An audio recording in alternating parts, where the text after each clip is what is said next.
Inti dari cara pikir kekristenan progresif ini adalah untuk mempertanyakan, selalu mempertanyakan kenapa kita percaya apa yang kita percaya. Gue tidak percaya bahwa Alkitab nggak pernah salah. Alkitab tuh bahkan dia bukan cuma kita nggak ngomong salah benar, dia sering mengkontradiksi dirinya sendiri.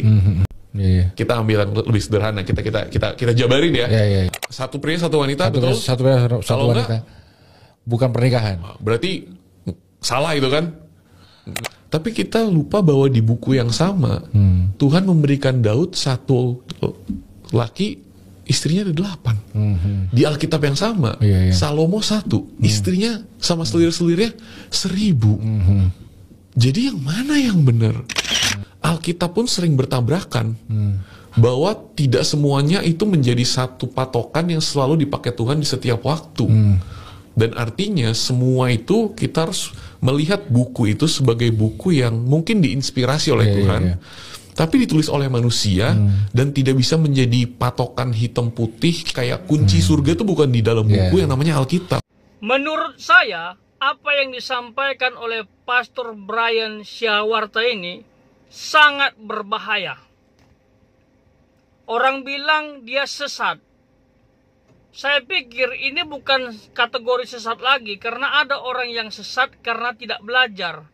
Jadi perlu belajar supaya tidak sesat. Tapi ini sudah mengarah kepada bidat. Bidat itu dia belajar, tetapi sengaja memang menciptakan doktrin sendiri, pemahaman sendiri. Nah, ini kesimpulannya, pemahaman dia terlalu meluas sehingga salah menafsir, salah memahami ajaran Alkitab. Dan sekarang mengatakan bahwa Alkitab itu bisa salah. Alkitab itu kontradiksi. Atau bisa dikatakan keliru. Bahaya sekali kan? Pengarang Alkitab itu adalah Allah sendiri. Sekalipun melalui para penulis. Tadi katanya Alkitab mungkin diinspirasi. Alkitab itu diilhamkan oleh Allah. Allah yang mengilhamkan kepada penulis. Diwahyukan. Ada 40 orang kurang lebih penulis Alkitab dari latar belakang yang berbeda-beda. Ada dari seorang nabi, rasul, dokter, orang biasa, raja, dan lain sebagainya. Itu penulis Alkitab ditulis kurang lebih 1600 tahun dari zaman yang berbeda, tapi tidak pernah kontradiksi, itu fakta. Tidak bertentangan, saling melengkapi, Kejadian sampai Wahyu, 66 kitab. Itu kalau katanya kontradiksi, itu kan menurut kamu, Pastor Brian, dari mana kesimpulan Anda kontradiksi? Pakai ilustrasi Daud dan Salomo tadi. Mereka punya istri banyak. Aduh, gak paham konteks pernikahan dalam Alkitab. Dari Kejadian sampai Wahyu, baik dalam PL maupun PB, sebenarnya pernikahan yang dianjurkan dan diberkati oleh Allah monogami. Satu suami, satu istri. Coba lihat startnya dari zaman Adam. Allah ciptakan Adam, lalu menciptakan Hawa untuk menjadi satu daging. Itulah pernikahan dalam Tuhan. Itu dalam perjanjian baru lebih tegas lagi. Ya, tidak ada yang bisa menceraikan kecuali Tuhan sendiri melalui kematian. Tidak ada yang bisa memisahkan kecuali Tuhan sendiri melalui kematian. Itu. Kalau ada perubahan dalam kehidupan tokoh-tokoh Alkitab, itu bukan karena Tuhan yang suruh. Itu bukan karena Tuhan yang menetapkan. Yang benar itu Tuhan izinkan. Itu. Kita tidak bisa memahami misteri Allah dengan sempurna. Hanya Tuhan yang tahu, itu namanya misteri kehidupan. Tapi intinya, pernikahan yang diberkati Tuhan adalah monogami. Kalau orang-orang yang hidup dalam perjanjian lama bisa punya istri banyak, termasuk Salomo, pemecah rekor, 700 yang sah, 300 yang tidak sah. Dalam arti pernikahan siri atau gundik di total menjadi 1000. Itu kan pengaruh budaya, pengaruh politik. Itu karena dia ingin mempersatukan dunia dalam pemerintahannya. Makanya dia ambil putri-putri, ratu-ratu dan lain sebagainya untuk menjadi istrinya supaya akur negara A dengan Israel. Itu kalau kita mundur ke zamannya Daud, ayahnya, itu cara dia mendapatkan istri itu bukan perintah Tuhan. Emang ada Tuhan suruh dia berzina dengan Batsheba, lalu dia menjadi otak pembunuh suaminya Uria? Ada. Itu sekalipun nantinya Salomo anak dari Batsheba itu menjadi raja dan Mesias lahir dari situ, itu bukan berarti Tuhan tetapkan dengan cara yang salah tadi. Itu namanya di luar nalar kita, itulah misteri Allah. Kontradiksi. Gimana ini? Gimana cara memahami Alkitab? Alkitab itu harus dilihat dari berbagai faktor. Ada historis, ada budaya, ada konteks. Ya, Alkitab itu saling melengkapi. Sentralnya Jesus Christ. Itu mengarah kepada Mesias semua. Mengarah kepada bayang-bayang Mesias, tipologi Kristus. Itu. Kalau Alkitab kesannya salah, keliru, kontradiksi, itu sebenarnya bukan Alkitabnya yang salah. Tetapi cara pandang kita yang tidak baik untuk melihat Alkitab. Itu. Karena Alkitab itu adalah karya Allah, misteri Allah. Ya. Yang melampaui akal. Tidak semua peristiwa tercatat dalam Alkitab. Hanya hal-hal penting saja yang mengarah kepada juru selamat. Itu dia. Karena Alkitab ditulis bukan untuk menceritakan semua apa yang terjadi di sorga, apa yang telah dilakukan Allah di luar bumi dan lain sebagainya. Alkitab ditulis untuk menceritakan karya Allah yang spektakuler. Itu di kayu salib. Dalam perjanjian lama yang dibicarakan bertahun-tahun lamanya, bahkan beratus-ratus tahun, beribu-ribu tahun, digenapi dalam perjanjian baru. Siapa yang digenapi itu?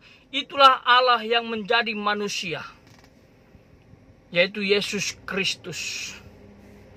Kalau begini cara Pastor Brian memahami Alkitab, katanya Alkitab itu bisa salah, kontradiksi satu dengan yang lain. Nggak heran saya, pandangan keselamatan atau konsep keselamatan beliau itu keliru sekali. Betul-betul keluar dari Alkitab. Saya sudah sampaikan di video sebelumnya, ada 3 kesalahan Pastor Brian yang sangat fatal. Itu, ya. Dan harus diperbaiki. Tapi kalau memang dia bertujuan menyesatkan, yaitu bidat, ya gimana mau memperbaiki? Orang dari benaknya sendiri sudah salah. Kalau dia sesat karena kurang belajar, ya perlu belajar. Belajar dengan orang yang ahli gitu loh. Tapi kalau memang sudah belajar, tapi memang sengaja memutarbalikkan kebenaran yang parah. Ini parah sekali. Itu. Keselamatan ada di luar Yesus. Ternyata ini jawabannya. Karena pandangan tentang Alkitabnya keliru. Berarti ayat-ayat yang menjelaskan tentang Yesus Tuhan, tidak ada keselamatan di luar Yesus, itu tidak dipakai. Karena ini tadi mungkin ayat itu salah. Ya, ayat itu maknanya mengalami perubahan gitu. Ya parah lah kalau begini. Saya pikir ini perlulah ya diklarifikasi lebih lagi gitu loh. Kalau Alkitab pandangannya udah keliru, ya masalah isinya juga pasti akan dianggap keliru, akan dipilah-pilah, mana yang menguntungkan itu yang dibahas, mana yang kurang menguntungkan itu yang dijatuhkan. Pesan saya untuk Pastor Brian, ya bertobatlah, bertobat. Ya bertobat, sadar. Jangan jadi bidat, ya. Saya pikir ini sudah sangat berlebihan. Sampai Alkitab pun dianggap itu tidak sepenuhnya benar. Padahal Alkitab itu dasar pengambilan keputusan orang percaya. Itu. Kalau memang ada kesalahan dalam Alkitab, mana yang paling benar? Itu. Jangan dibilang ada yang salah. Sementara pemahaman Anda tentang Alkitab, cara pandang Anda tentang Alkitab udah keliru. Itu. Ya. Alkitab benar tanpa salah. Firman Allah yang diilhamkan, diwahyukan oleh Allah sendiri kepada para penulis, dan ini bukan orang sembarangan. Allah diktekan langsung kepada hambanya, bahkan Allah tulis langsung di loh batu.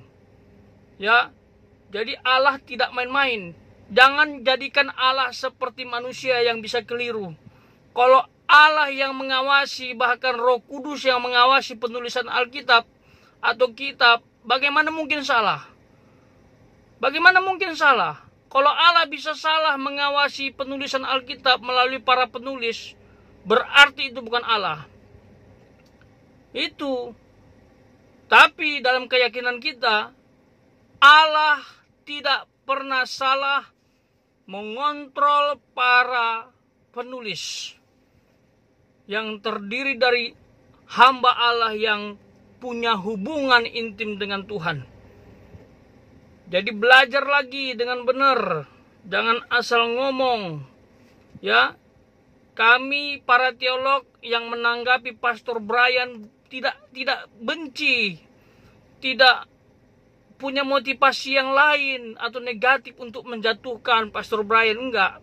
Ini masalahnya fundamental atau dasar yang paling vital dalam kekristenan yang harus dibela, atau dalam arti kita harus berapologet, kita harus luruskan.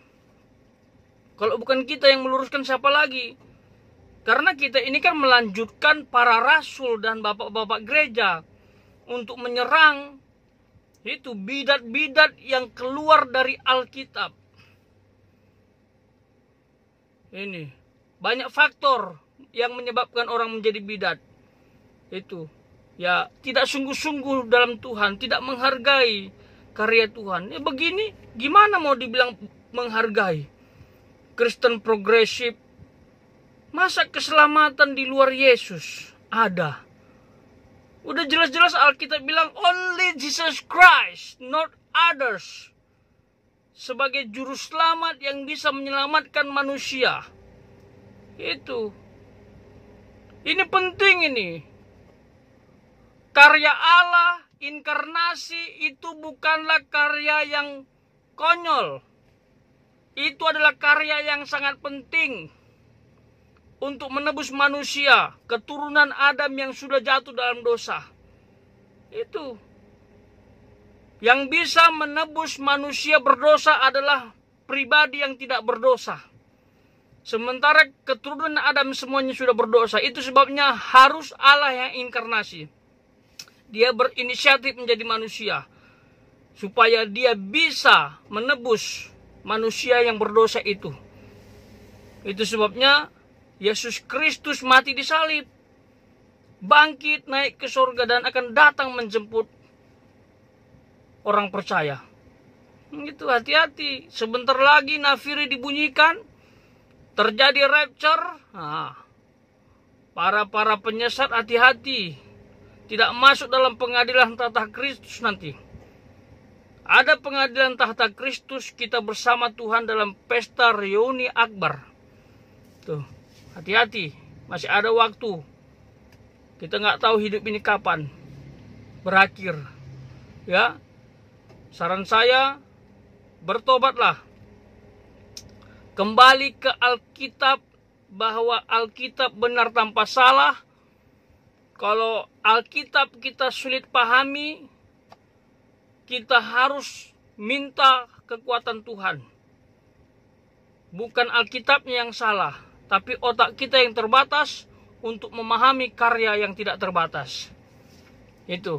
Bagi saudara yang bukan Kristen, stop mentertawakan apa yang terjadi di media sosial. Kami bukan sedang berkelahi sesama Kristen. Ya, tapi kami harus meluruskan apa pandangan yang sudah keliru. Itu ya. Saya pikir ini saja. Tuhan Yesus memberkati.